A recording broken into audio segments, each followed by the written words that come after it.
सदियों से हमारा परिवार वहीं रहता है। मेरे दादा रिटायर्ड आर्मी ऑफिसर हैं और पापा पुलिस इंस्पेक्टर। माँ नहीं है, पर माँ जैसी दीदी है। उनकी एक बेटी है जो हमारे साथ रहती है। हमारे साथ हमारे मामा भी रहते हैं। वो हम सबका बहुत ख्याल रखते हैं। मेरे दादा और पापा की तरह मैं भी लोगों की सेवा करना चाहती थी। एक अच्छे मेडिकल कॉलेज में एडमिशन लेने के लिए मैं चेन्नई आई। वहाँ मेरी तरह डॉक्टर बनने का सपना हजारों स्टूडेंट्स लेकर आए थे।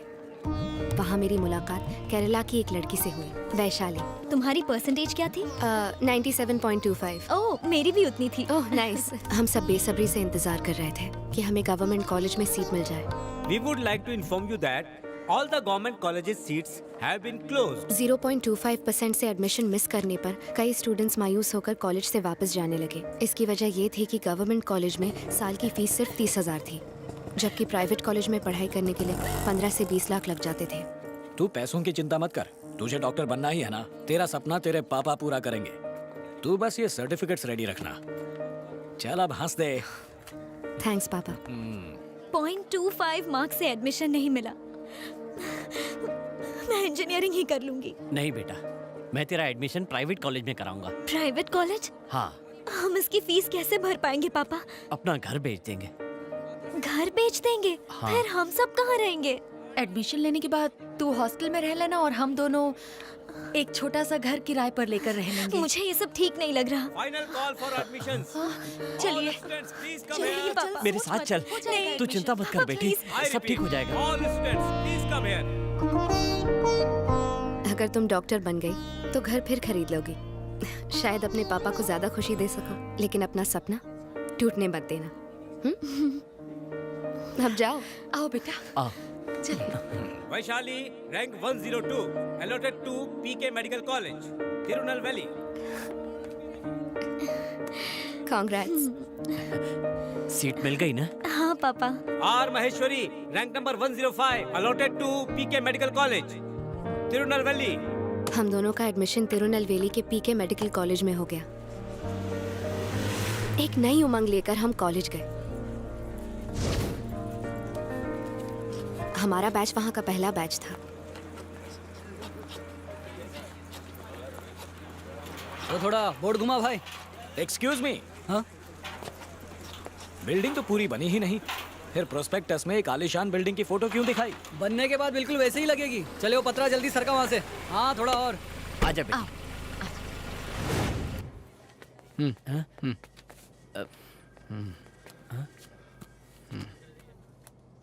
अच्छे से भर। अबे दबाना। 6 लाख रुपए निकालो। मगर फॉर्म में तो लिखा था कि 2.5 लाख फीस है। अरे वो सब छोड़ो सर, 6 लाख भरना है तो भरो वरना निकलो। इधर की सीट पाने के लिए लोग 10-10 लाख रुपए लेके खड़े हैं। अब बोलो जल्दी क्या करना है?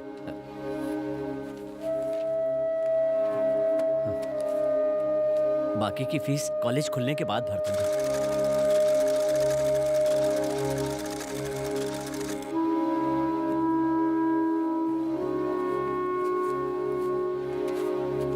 ये चिट क्यों दे रहे हो? मुझे रसीद चाहिए। कुछ सीट से मतलब है ना, रसीद काहे को? 12th में 95% स्कोर करने पर भी हमारी प्राइवेट कॉलेजेस में कोई इज्जत नहीं होती। लेकिन कम मार्क्स लाने वाले अगर 10-15 लाख देकर मैनेजमेंट कोटा से एडमिशन ले ले तो उनके आगे पीछे सब घूमते हैं। फिर हम अपने हॉस्टल को देखने गए। मुझे हॉस्टल देखना है। तुम वहाँ नहीं जा सकते। क्यों? वहाँ कंस्ट्रक्शन चल रहा है। कंस्ट्रक्शन चल रहा है? अभी तक कंप्लीट नहीं हुआ क्या? तुमने फीस भरी क्या? हाँ, भरी, अभी भरी। चलो सर।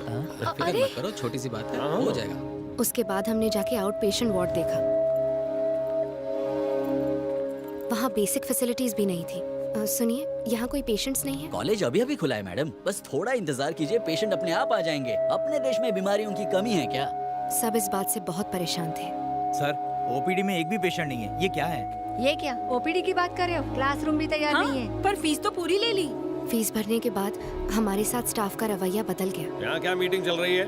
तुम लोग अपनी टांग मत अड़ाओ और चुपचाप निकलो यहाँ से। कॉलेज में ये सब क्या हो रहा है? हेलो, जानते हो ये किसका कॉलेज है? फिर हमें कॉलेज के चेयरमैन का पता चला। वो एक कसाई था। उसका नाम था प्रवीण कुमार और डॉग पर कब्जा कर लिया। उसने प्रवीण कुमार से अपना नाम पीके रख लिया और उसके बाद उसने रियल एस्टेट में कदम रखा। मेरे को मत मारो, मेरे को मत मारो। उसने गैर कानूनी तरीके से अपने रियल एस्टेट का बिजनेस फैलाया और कसाई से बिजनेसमैन बन गया। पीके प्रमोटर्स की अपनी एक नई पहचान बन गई। ऊंचा मकाम हासिल करने के लिए और अपनी जेब भरने के लिए उसने पता लगाया कि किस धंधे में घुसना चाहिए और उसने एजुकेशन को चुना। इतना ही नहीं, खुद अंगूठा छाप होने के बावजूद उसने अपने लिए इंग्लिश लिटरेचर में डॉक्टरेट की डिग्री खरीदी।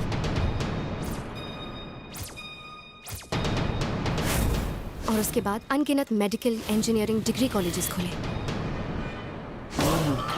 कोटाई वीरन समाज में इज्जतदार दर्जा हासिल करने के बाद उसने अपने गैर कानूनी सारे काम कोटाई वीरन को सौंप दिए। भूल जाओ उसको। नहीं होगा, मैं इसी के साथ जीऊंगी। भगवान भी मुझे रोक नहीं सकते। तो तू फैसला नहीं बदलेगी?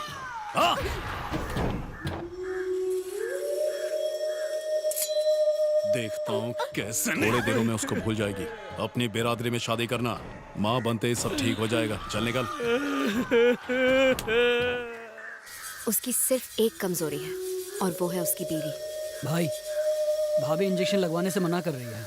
और कोटा की बीवी महीनों से बीमार है। जानू, मैं आ गया।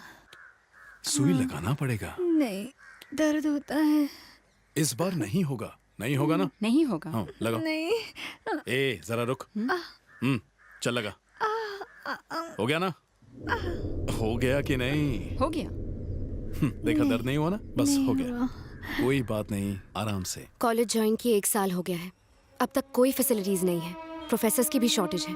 हमारी पढ़ाई पर बहुत असर पड़ रहा है। एक दिन हमने इसके खिलाफ प्रोटेस्ट किया और हम लेक्चर अटेंड करने नहीं गए।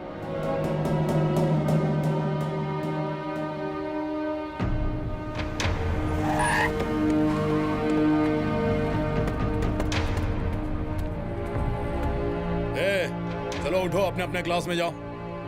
क्लास में जाओ। हम लोग नहीं जाएंगे। तुम कौन हो? चेयरमैन को बुलाओ। कहाँ ना, चलो जल्दी।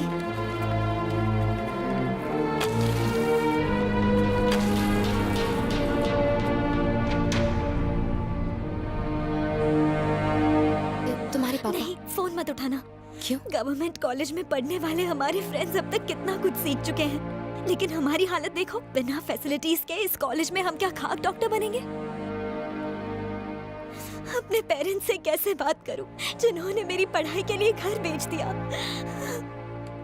हम सब ने मिलकर एक फैसला लिया। काउंसिल को शिकायत करने के लिए हमने एक मेल लिखा।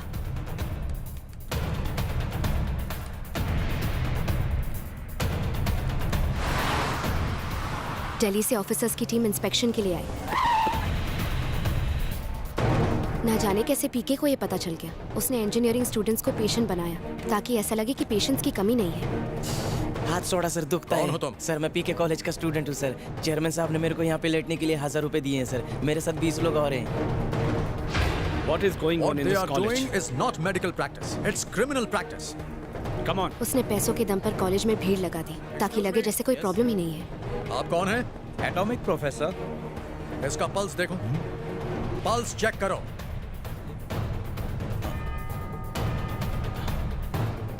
ये तो मर गया सर। ये क्या कह रहे हो डॉक्टर? मेरा बाबू। तुमने स्टेथोस्कोप को ऑन भी नहीं किया। तुम एनाटॉमी प्रोफेसर हो? कौन हो तुम? मैं पीके इंजीनियरिंग कॉलेज का प्रोफेसर हूँ। एक दिन के लिए डॉक्टर बनने के लिए कहा गया था। कितने पैसे मिले? मुझे 5000 रुपए मिले थे। और सारा स्कैम खुल गया। आपके पास एक दिन में कम से कम 300 पेशेंट्स होने चाहिए, पर सिर्फ 3 पेशेंट्स हैं। प्रोफेसर की कमी है और लैब भी नहीं है। ऐसे में स्टूडेंट्स क्या सीखेंगे? आपने इन सब लोगों को धोखा दिया है। चलो छोड़ो, ये बताओ कि मामले को कैसे दबाया जा सकता है? मतलब रिश्वत। यहाँ तक पहुँचने के लिए तुमने लोगों को बहुत रिश्वत दी होगी। अंदर करवा दूंगा। क्या धमका रहे हो? हम तुम्हारा कॉलेज ही बंद कर देंगे। कोटाई, बैठ जा भाई, बैठ जा। अपने कॉलेज को बचाने के लिए पीके ने कुछ अलग ही दिमाग लगाया। यार, सेमेस्टर को लेके मुझे बहुत टेंशन हो रही है। हाँ यार, मुझे नहीं लगता मैं सर्जरी में पास हो पाऊंगी। चलो ना, क्या हुआ? चलो गाड़ी में बैठो। क्या हुआ तुम्हें?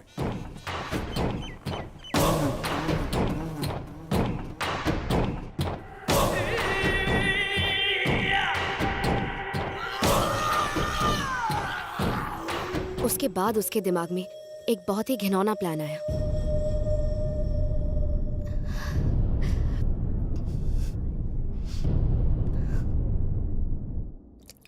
Yes, come in. Hey, you. यहाँ आने की हिम्मत कैसी हुई तुम्हारी? तुम्हें क्या लगता है हम मान जाएंगे? रिश्वत देने आए ना? तुम्हारे जैसे ऑफिसर्स के लिए हम एक खास तोहफा पेश करना चाहते हैं। ऐसा तोहफा जिससे आप अपना फैसला बदल देंगे। अबे ओए, एक मिनट, बात क्या है?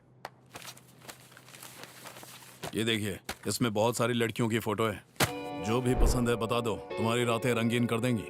साथ ही शहर के पास 5 एकड़ जमीन और 2 करोड़ कैश तुम्हारे घर पहुंच जाएगा।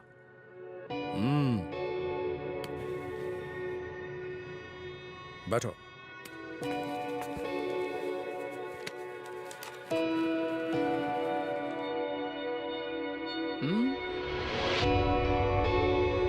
ये लड़कियां मानेंगी? प्रॉब्लम तो नहीं होगी? तू आम खा गुटली मत गेन। MMS तो नहीं बनेगा ना? किसी को भनक भी नहीं लगेगी।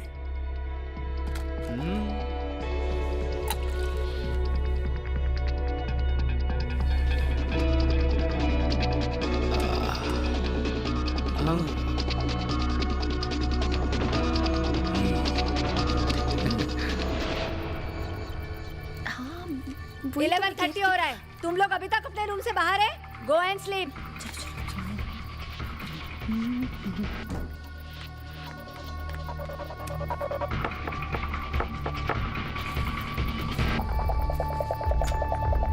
माही, पेशेंट को O नेगेटिव ब्लड मांगता। अगर तुम देगा तो उसका जान बच जाएगा। तुम मेरा साथ चलो। मुझे अभी वायरल फीवर है, मैं ब्लड डोनेट नहीं कर सकती।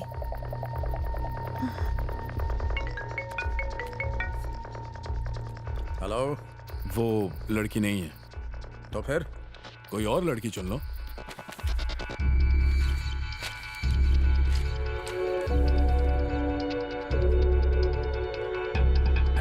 वैशाली। उसके बाद मैंने तुरंत सर्च किया कि किसी और स्टूडेंट्स का O नेगेटिव ब्लड ग्रुप है या नहीं। तभी मैंने देखा कि वार्डन वैशाली को अपने साथ ले जा रही थी।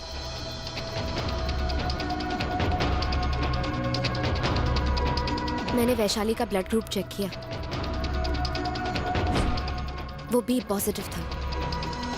तभी मुझे लगा कि कुछ गड़बड़ है। मैं देखने गई आखिर माजरा क्या है।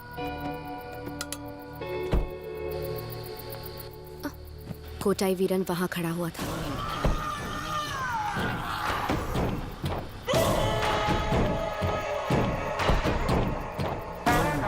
समझ में नहीं आ रहा था कि क्या हो रहा है। मैंने वैशाली को कॉल किया।